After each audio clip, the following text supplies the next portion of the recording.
Écoutez la voix qui vous parle de l'autre côté des ondes. Radio Afrique Santé. C'est la radio que vous aimez. Le journal Erwan Oliyide.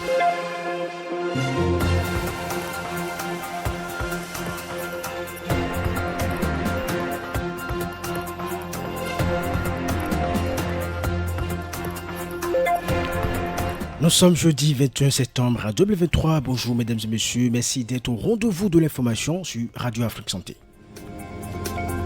Au sommet, un centre d'assistance psychiatrique est créé à Kouamassé, commune du sud-ouest Bénin.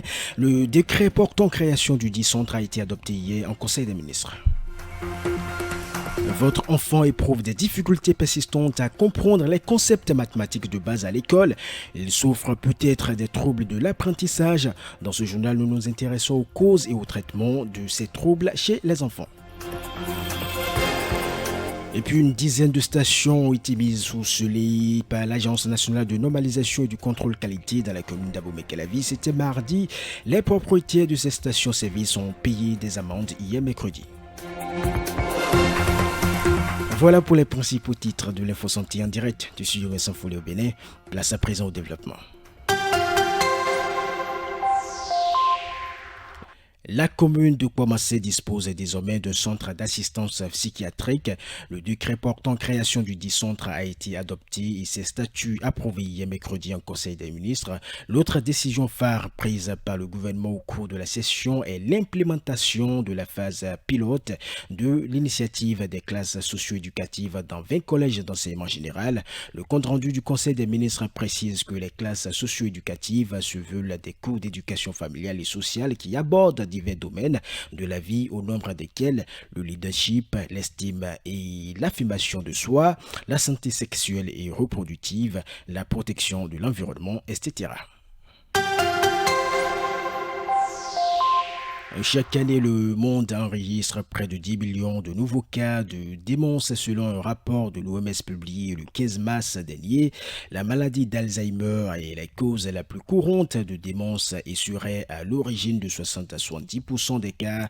Ce 21 septembre est la journée mondiale de lutte contre la maladie d'Alzheimer. C'est l'occasion de se pencher sur le défi majeur posé par cette maladie pour le système de santé, bien sûr, et la société dans son ensemble. Si la maladie d'Alzheimer est souvent associée à la perte de mémoire, elle touche d'autres zones du cerveau au fil de son évolution, compliquant la capacité à communiquer et à réaliser les actes de la vie quotidienne. Les facteurs donc qui augmentent le risque de l'Alzheimer sont notamment l'âge, l'hypertension artérielle, l'obésité, le tabagisme, la consommation excessive d'alcool, le manque d'activité physique. Des études ont aussi révélé que le diabète était associé à une incidence plus élevée de la maladie d'Alzheimer. Enfin, l'isolement social, le stress et la dépression ont été identifiés comme des facteurs de risque de cette maladie neurodégénérative. Parlons des troubles de l'apprentissage. Les mathématiques sont partout et sont décisives pour prendre des décisions éclairées et efficaces, mais force est de constater que certains enfants éprouvent des difficultés persistantes à comprendre les concepts mathématiques de base. Cela s'appelle la dyscalculie, un trouble de l'apprentissage. Différents troubles de l'apprentissage se manifestent chez des enfants qui éprouvent des difficultés à calculer, à apprendre, à lire, à écrire, à orthographier, à s'exprimer ou encore à se concentrer. Docteur Racine de Pascal Viau, pédopsychiatre, qu'on écoute. La lecture, l'écriture, le calcul, ce sont des compétences qui résultent d'une action pédagogique et méthodique. Donc, tant qu'il n'y a pas une action pédagogique, méthodique bien sûr, chez l'être humain, on ne peut pas avoir ces compétences-là. À quel âge on peut détecter les troubles de l'apprentissage ? Précocement, nous pouvons retrouver ça déjà de la grande session de maternelle au C1, au cours élémentaire première année. J'estime donc entre 4 ans et 8 ans. Précocement, c'est à ce moment-là qu'on commence à découvrir un peu les difficultés. Par exemple, un élève du CE1 qui n'arrive pas à reconnaître les chiffres élémentaires et à les interpréter, par exemple de 1 jusqu'à 10. Il ne comprend pas forcément correctement la valeur numérique de ces choses-là. On peut commencer à se poser des questions. Ou au CE1, il n'arrive pas, par exemple, à faire des associations syllabiques. On doit commencer à se poser des questions. Et plusieurs causes peuvent être à la base des troubles de l'apprentissage chez l'enfant. L'inadaptation de la méthode pédagogique en est la première cause, affirme le pédopsychiatre Dr Racine de Pascalvio. Si la méthode pédagogique n'est pas bonne, l'enfant aura des difficultés, il n'y a rien à faire. L'inadaptation de la méthode pédagogique et les erreurs pédagogiques vont conduire l'enfant tout simplement dans ces troubles-là. En dehors de ça, nous avons le retard mental. En gros, tout ce qui a trait au retard mental peut donner des troubles de l'apprentissage. En dehors de ça, nous avons certaines formes d'inhibition intellectuelle chez l'enfant qui sont souvent dues à la maltraitance et à des formes de carence affective sévère chez l'enfant ou bien même à une dépression chez l'enfant. Ce sont des inhibitions intellectuelles qu'on retrouve dans ces pathologies-là. En dehors de ça, nous pouvons retrouver des troubles spécifiques chez l'enfant où l'enfant a des troubles de l'attention et est un peu trop en mouvement.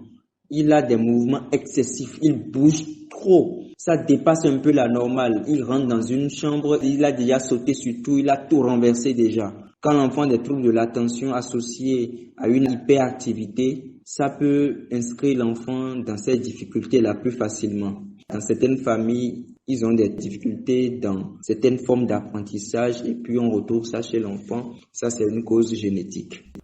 Et Dr Racine de Pascalvio nous parle de comment se fait la prise en charge des troubles de l'apprentissage chez l'enfant. Le pédopsychiatre est au micro de Radio Afrique Santé. Quand il y a trouble de l'apprentissage, le bâton ne doit pas venir en première intention. Il faut d'abord revoir la méthode pédagogique. Si la méthode pédagogique, malgré ça, on a beaucoup de mal, que l'enfant aille consulter un pédopsychiatre ou un psychologue de l'enfant pour pouvoir évaluer qu'est-ce qui retient l'enfant dans ses difficultés, qu'est-ce qu'il faut apporter. Et à partir de là, le pédopsychiatre ou le psychologue de l'enfant peut travailler ensemble avec l'encadreur de maison pour bâtir une méthode pédagogique adaptée à l'enfant. Les orthophonistes peuvent aussi beaucoup nous aider sur certains détails et les éducateurs spécialisés aussi peuvent nous aider sur beaucoup de détails. C'est parfois difficile à décrocher, mais ça ne doit pas pénaliser l'enfant dans son évolution scolaire. On peut être intelligent et avoir des difficultés en calcul. On peut être intelligent et avoir des difficultés en calcul. Racine de Pascalvio, pédopsychiatre. Et on change de registre juste après cette virgule. L'Agence nationale de normalisation et du contrôle qualité sous tutelle du ministre de l'Industrie et du Commerce a démarré depuis quelques semaines des contrôles inopinés.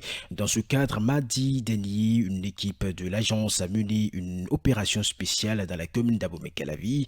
Cette visite a permis de constater que plusieurs stations-service sont non conformes aux règles et principes définis par l'Agence nationale de normalisation et du contrôle qualité. Une dizaine de stations ont été mis sous scellé dans les quartiers Abomey-Calavi, Centre, Haïti et Zopa, non loin du siège de Radio Afrique Santé. Les propriétaires de ces stations d'essence ont été convoqués hier mercredi par les responsables de l'Agence nationale de normalisation et du contrôle qualité. Ils ont reçu des amendes. Les factures pro forma leur ont été adressées selon la quantité de pompes à essence dont dispose chaque station et ils se sont mis en règle par rapport à ces redevances de prestations au niveau de l'agence. Quittons le Bénin à présent et destination Burkina Faso. Elle se tient depuis lundi 18 septembre 2023 à Ouagadougou, la 5e réunion du groupe de travail technique libre circulation. C'est une rencontre qui réunit plusieurs pays membres de l'UEMOA.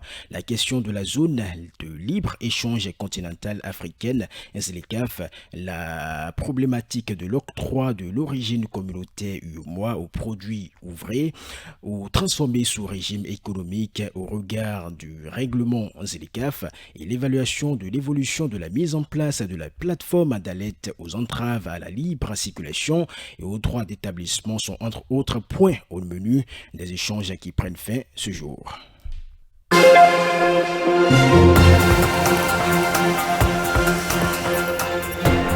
Vous l'avez compris, c'est la fin de ce journal santé mise en onde par Tibus Ariéhénou, mais les programmes se poursuivent sur radioafriquesanté.com. À ce micro pour la présentation, je suis Erwan Oliyide. Merci pour votre aimable attention, nous vous en savons gré.